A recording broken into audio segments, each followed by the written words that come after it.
এইকেইখনে শাল আৰু দুখন সিফালে আছে মানে আমাৰ ঘৰটো অকণমান যি ঠেক সেইটো কাৰণে মানে একেলগে গোটেইখন শাল একলগ কৰিব পৰা নাই দুমাহ।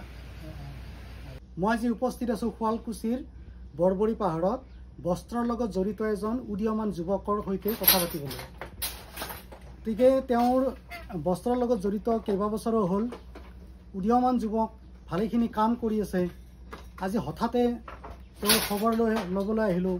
শুৱালকুছি চাবলৈ আহোঁতে তেওঁৰ লগত কথা পাতিবলৈ, তেওঁৰ বস্ত্ৰ এইবিলাক দেখুৱাবলৈ অকণমান চেষ্টা কৰিছোঁ। গতিকে মই স্বাগতম জনাইছোঁ নিয়ৰ জোনাকক। নমস্কাৰ। মই দুটামান কথা জানিব বিচাৰিম তোমাৰ পৰা। তুমি এই ব্যৱসায়টোৰ লগত কেতিয়াৰ পৰা জড়িত? মই মানে এই ব্যৱসায়টোৰ লগত কেতিয়াৰ পৰা জড়িত বুলি ক'বলৈ গ'লে মানে আমি জন্ম নোহোৱাৰ পৰাই আমাৰ এই ব্যৱসায়টো আছিল। মানে যিহেতু শুৱালকুছিত জন্ম লৈছোঁ, তাৰ আগতে মা দেউতাহঁতে বেলেগৰ ঘৰত শালত বহিছিল আৰু বেলেগৰ ঘৰত সেনেকৈ। তাৰেপিছত যেতিয়া আমি লাহে লাহে অকণমান জনা হ'লোঁ, ডাঙৰ হ'লোঁ, সেনেকৈ মানে ক'লোঁ আৰু যে আমাৰ বেলেগৰ ঘৰত যাব নালাগে, আমাৰ ঘৰতে কিবাকৈ নোৱাৰি নেকি এখন শাল পাতিব। বহুত পইচাও বহুত লাগে, এখন শাল পাতিবৰ কাৰণে বহুত পইচা লাগে। তেতিয়া মই এইটো কথা সুধিম বুলি ভাবিছিলোঁ, কিমান টকাৰে আৰম্ভ কৰিছিলে ব্যৱসায়? তেতিয়া মানে তেতিয়াৰ দিনত আজিৰ পৰা 20-25 বছৰমান আগৰ কথা আৰু এইটো। তেতিয়া মানে 20,000 মান লাগিছিল চাগে নমাহ। বৰ্তমান কিমান? বৰ্তমান এতিয়া লাখ টকাৰ ওপৰত লাগিব। এখন শাল যদি একেবাৰে আৰম্ভণি জিৰ'ৰ পৰাই মানে একদম কাপোৰখন বিয়াক লাগি বিক্ৰী কৰাক লাগি যদি আপুনি আৰম্ভ কৰে তেতিয়াহ'লে 1 লাখ টকা লাগিব এতিয়া। আৰু আগৰ কথাটো বাৰু মই সিমান বিশেষ নাজানো, কাৰণ যিহেতু মই জন্মৰ আগৰে পৰা আমাৰ ঘৰত শাল আছিল বা বেলেগৰ হ'লেও আছিল সেনেকুৱা। তাৰপিছত যেতিয়া আমি জনা হ'লোঁ তেতিয়া মানে আমাৰ ঘৰত এখন পাতিলে মা দেউতাহঁতে। তাৰপিছত এখনৰ পিছত যেতিয়া আমি আৰু অকণমান ডাঙৰ হ'লোঁ, স্কুল পালোঁ, তেতিয়া মানে আকৌ এখন আমি নিজে শালত বহিলোঁ। যিহেতু মানে সৰুৰ পৰা এইবিলাকৰ লগত ডাঙৰ হৈছোঁ, গোটেইটো বস্তু মানে গোটেইখিনি বস্তু মানে আমি মানে কম সময়তে আয়ত্ব কৰি ল'ব পাৰিছিলোঁ। তুমি এই ব্যৱসায়টো মানে কৰাৰ কাৰণ কি? অন্য ব্যৱসায়টো কৰিব পাৰিলা হয়, উদীয়মান যুৱক যিহেতু, শিক্ষা দীক্ষা আছে, ব্যৱসায়টো বহুত আছে, কিয় এইটো বাছি ল'লা? এইটো বহুত ভাল প্ৰশ্ন সুধিছে আপুনি। মানে ক'ব গ'লে যিহেতু শুৱালকুছি আমাৰ এটা বস্ত্ৰ শিল্পৰ লগত মানে সকলোৱে জড়িত, এটা মানে গৌৰৱ শুৱালকুছিৰ। মহাত্মা গান্ধী শুৱালকুছিত আহি পেলাই মানে আমাৰ এই বস্ত্ৰ শিল্পটো আমাৰ শুৱালকুছিৰ মানুহখিনিক গতাই থৈ গৈছিল। গতিকে সেইটো গৌৰৱ কৰি পেলাই আমি মানে এই শুৱালকুছিৰ এই বস্ত্ৰ শিল্পটোক জীয়াই ৰখাৰ কাৰণে আমি বেলেগ আৰু ব্যৱসায়ৰ কথা ভাবিবই নোৱাৰিলোঁ। গতিকে এইটোৱে আমাৰ কাৰণে আৰু ভাল বুলি ভাবিলোঁ, সেইটো কাৰণে মানে আমি এইটোৱে কৰিলোঁ। আৰু বৰ্তমান জানিব পাৰিলোঁ তোমাৰ 5খন শাল আছে বৰ্তমান। হয়, আমাৰ ঘৰত আছে। এই শাল কেইখনত কি কি কাপোৰ মানে পোৱা যায়? কি কি কাপোৰ মানে ইয়াত উৎপাদন কৰা হয়? আমাৰ ইয়াতে গোটেইখিনি 5খন শাল গোটেইখিনি আমাৰ পাতৰে হয়, পাতৰ। আৰু আগতে আছিল মুগা, টচক এইবিলাক আছিল। যিহেতু এতিয়া মুগাৰ দামটো বহুত বেছি বাঢ়ি গ'ল, যোৱা কাৰণে মানে কাষ্টমাৰো অলপমান কমি গ'ল। সেইটো কাৰণে মানে আমি মুগা বা টচক সেইবিলাক উঠাই পেলাই এতিয়া গোটেইখিনি পাতৰ কৰি দিলোঁ। আৰু এই আমাৰ এই ঘৰত থকা 5খন শাল গোটেইখিনি পাতৰে আছে। বাকী কালাৰৰতো কথা নাই, বগা, ৰঙা, কলা, মানে যি কালাৰ লাগে আপোনাক গোটেই এভৰিথিং, পাতৰ যিকোনো কাপোৰ লাগিলেও আমি দিব পাৰিম, যিকোনো। অকল বুলি কথা নাই।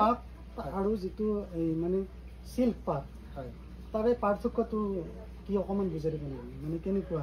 হয়, চিনি পোৱা মই কিন্তু চিনি নাপাওঁ কোনটো চিল্ক পাত কোনটো পাত। মই পটককৈ চিনি নাপাওঁ। পলিষ্টাৰ পাত যিটো মানে কথাটো হ'ল আমাৰ যিটো অৰিজিনেল সূতা, এইটো আমাৰ এই সূতাটো একদম মানে সহজ পদ্ধতি আছে চিনাকি হোৱাৰ। তাৰ কাৰণে মানে ইউটিউবতো চাৰ্চ কৰিও চাব পাৰি বা গুগলত চাৰ্চ কৰিও চাব পাৰি বা নিজ হাতে যদি চাব বিচাৰে সেনেকৈও চাব পাৰি। আৰু ইয়াৰে যিটো আমাৰ সূতা, এই যিটো সূতা, এই সূতাটো যদি আমি অকণমান কাটি লৈ পেলাই যদি পুৰি দিওঁ তেতিয়া মানে সেই সূতাটো মানে একদম মানে হেৰি হৈ যাব, ছাই হৈ যাব, হাতত লাগি নধৰে। আকৌ মানে যিটো মানে খৰিৰ ছাই যে সেনেকুৱা মানে অকণমান আঠাৰ নিচিনা হাতত লাগি ধৰিব। মানে একদম সহজ পদ্ধতি বুলি ক'লে সেইটোৱে, আৰু সকলোৱে কৰি চাব পাৰে ঘৰত। যদি আপুনি যদি একযোৰ কাপোৰ যদি ক'ৰবাৰ পৰা কিনিছে, যদি আপুনি যদি পৰীক্ষা, আজিকালিতো হৈয়ে গৈছে, পৰীক্ষাগাৰ হৈ গৈছে আমাৰ ইয়াতে বংশৰতো আহি গৈছে আজিকালি, মানে বেছি দিন হোৱা নাই।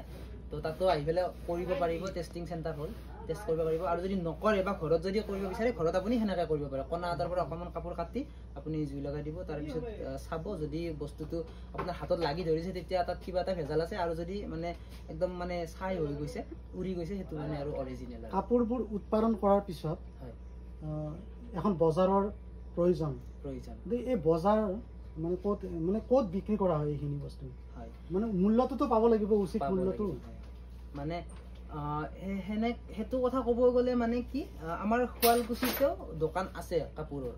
আমি কিছুমান কাপোৰ শুৱালকুছিৰ দোকানতো দিওঁ, আৰু আমাতকৈ ডাঙৰ ফেক্টৰী আছে, ফেক্টৰীতো দিওঁ, য'ত মানে ধৰক ফেমাছ ফেক্টৰী সকলোৱে জানে। আমাৰতো এইবিলাক সৰু সুৰা, গতিকে কিমান জনেনো জানে। মানে আমাতকৈও ডাঙৰ ডাঙৰ ফেক্টৰী আছে, তাতো দিওঁ। আৰু যদি কোনোবা বাহিৰাকেও যদি আমাক অৰ্ডাৰ দিব আহে, বা বিয়াৰ কাৰণে হওক বা অন্য কিবা কামৰ কাৰণে হওক, যদি দিব মানে সেনেকৈ অৰ্ডাৰ দিয়ে, আমি অৰ্ডাৰ অনুযায়ীও মানে কাপোৰবিলাক আমি এনেকৈ মানে দিবৰ কাৰণে চেষ্টা কৰোঁ। আৰু ব্যৱসায়টো নিশ্চয় লাভজনক, নিশ্চয় হয়, কম বেছি পৰিমাণে হয়। আৰু মানে কষ্ট কৰিলে ফল পায়, উপাৰ্জনটো মানে হেৰি কৰিব পাৰি। আৰু হয় হয়। এটা অন্য এটা প্ৰশ্ন লৈ আহিছোঁ বাৰু, ব্যৱসায়ক কিয় গুৰুত্ব দিব লাগে?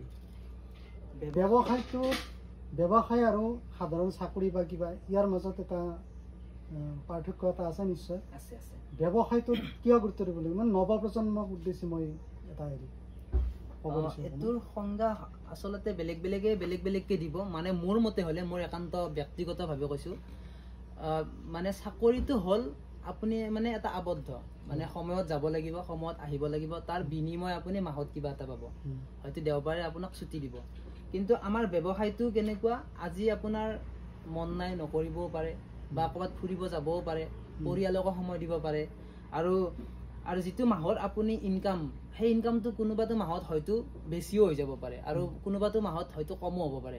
কিন্তু আপোনাৰ ব্যৱসায়টো কেনেকুৱা, মানে যিমান ইনকাম কৰে আপোনাৰ সিমানেই হৈ যায়। আৰু সেইটো কাৰণে মই মানে চাকৰিতকে মানে মই ব্যৱসায়টোক বেছি মানে গুৰুত্ব দিওঁ। আৰু মোৰ বিশেষ মানে কথা দি কৈছোঁ। আৰু সেয়াই। আৰু এতিয়া যিহেতু গ্ৰাহকখিনিক বা দৰ্শকখিনিক মানে কিবা অফাৰ দিবা নেকি? মই যিহেতু ভিডিঅ'টো বনাইছোঁ, ভিডিঅ'টো দৰ্শকে চাব, কিবা তেনেকুৱা কিবা আছে নেকি? আছে আছে, নিশ্চয় আছে, অফাৰটো থাকিবই।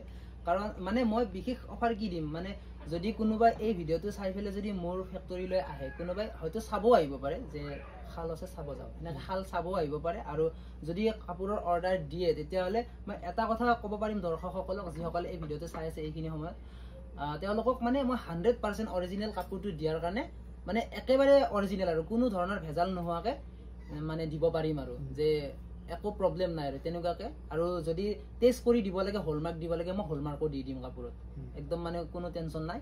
আৰু লগতে যদি এই ভিডিঅ'টো চাই পেলাই আহে, তেতিয়াহ'লে হয়তো মোৰ ফালৰ পৰা অকণমান অফাৰ কিবা এটা থাকিব, আৰু কম হ'ব।